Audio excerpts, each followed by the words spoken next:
যে রাষ্ট্র যেহেতু আবেগ নয়, আমরা আবেগের বাইরে গিয়ে বলতে চাই সংখ্যাতাত্ত্বিকভাবেই নারীদের রাজনীতি, নারীদের রাজনীতিকরণ এবং নারীদের নেতৃত্বে যাওয়া এই 52% নারীকে পিছনে ফেলে আপনারা চিন্তা করতে পারবেন না। ফলত সামনের দিনগুলোতে নারীদের রাজনীতি কেমন হতে পারে সেই বিষয়ে আমি দুটো কথা বলি।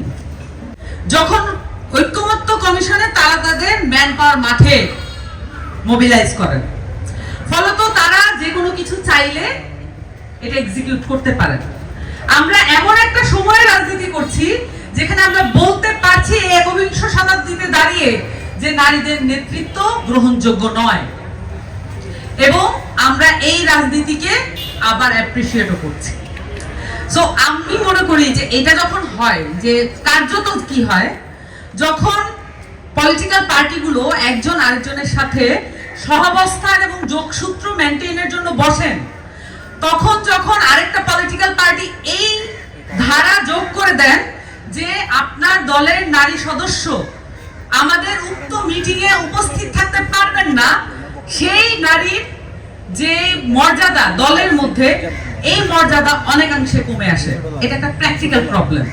এটাকে আপনারা যদি ওই যে এখন তো আবেগীয় কথাবার্তা রাষ্ট্রের ব্যাপারে, রাজনীতির ব্যাপারে বলা যায় কিনা সন্দেহ তৈরি হয়।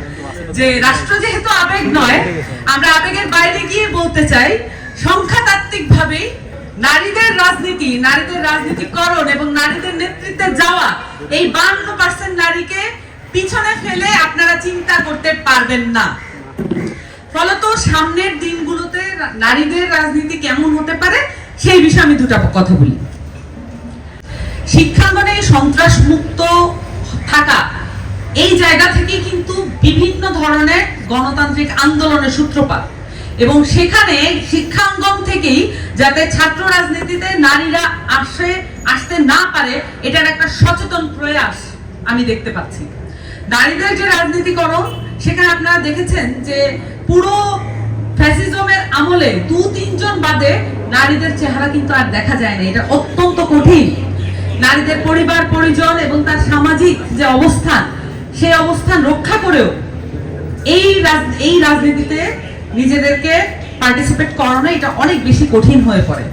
এটাকে বাধ্য করছে আমাদের দেশের পলিটিক্যাল সিস্টেম, এবং আমাদের দেশের পলিটিক্যাল কালচার যদি এইভাবেই চলতে থাকে, তাহলে নারীদের রাজনীতিতে আপনি আমন্ত্রণ জানানোটা এটা একটা প্যারাডক্স।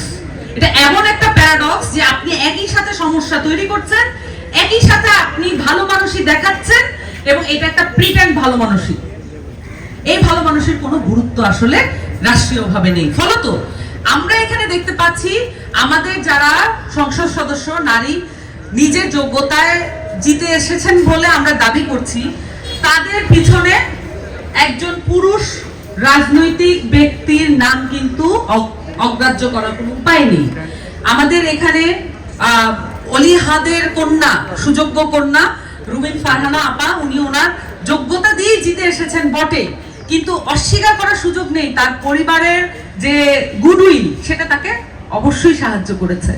এবং একই সাথে আমরা যদি দেখি ফারজানা শারমিন পুতুল, উনি প্রতিমন্ত্রী হয়েছেন, আমরা খুবই খুশি নারী হিসেবে, কিন্তু আমরা দেখতে পাচ্ছি যে আমাদের নারী রাজনীতিবিদ হয়ে যারা গড়ে উঠেছেন অতীতে এবং যারা গড়ে উঠছেন বর্তমানে, তাদের বিভিন্ন সময়ে পরিবারের যে প্রভাব, তাদের রাজনৈতিক পরিবারের প্রভাবটাই মুখ্য হয়ে উঠছে।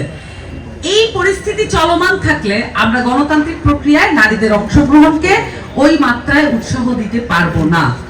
সুনির্দিষ্টভাবে বলবো, নারীদের রাজনীতি, নারীদেরকে ইনক্লুড করা, ইনক্লুসিভ ভাবে রাখা, তাদের যে কমফোর্ট এবং তাদেরকে মর্যাদা দিয়ে রাখা, এক্ষেত্রে যেমন দুর্বল, একই সাথে বাংলাদেশের নানান ধরনের জনগোষ্ঠী, ভিন্ন জনগোষ্ঠীকে একত্রিত করার ক্ষেত্রে একই রকম এটা সমস্যা তৈরি করে, এবং একই সাথে প্রান্তিক জনগোষ্ঠী হিসেবে এবং ভালনারেবল জনগোষ্ঠী হিসেবে যারা পরিচিত, তারাও কিন্তু একই ধরনের অসুবিধার মধ্যে পড়ে তাদের গণতন্ত্র চর্চায়।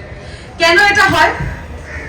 আপনার পলিটিক্যাল পার্টি যদি এমন হয় যে মানি, মাসল এবং পাওয়ার এক্সার্ট করা, মানে আপনি যত বেশি পাওয়ার শো করতে পারবেন, র পাওয়ার, ম্যাসকুলিন পাওয়ার শো করতে পারবেন, তত বেশি আপনার মতামত গ্রহণযোগ্যতার ক্ষেত্রে তত বেশি আপনি ভূমিকা রাখতে পারবেন।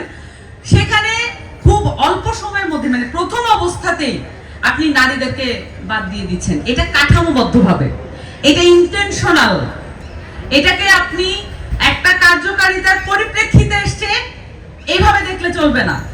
এইটা আমাদের পার্টিগুলোর গঠনতন্ত্র এবং পার্টিগুলোর গঠনতন্ত্র মেনে চলার প্রক্রিয়ার মধ্যে এটা অংশগ্রহণ। আপনি পাওয়ার পলিটিক্সকে যখন আপহোল্ড করবেন, পাওয়ার পলিটিক্সকে যখন গুরুত্বপূর্ণ মনে করবেন, বাই নেচার খুবই স্বাভাবিকভাবেই আপনি এই জনগোষ্ঠীগুলোকে আদারিং করতে শুরু করবেন। আপনারা দেখছেন যে গত কয়েকদিন ধরে আমরা শিক্ষাঙ্গনে সহিংসতা লক্ষ্য করছি, এবং আমি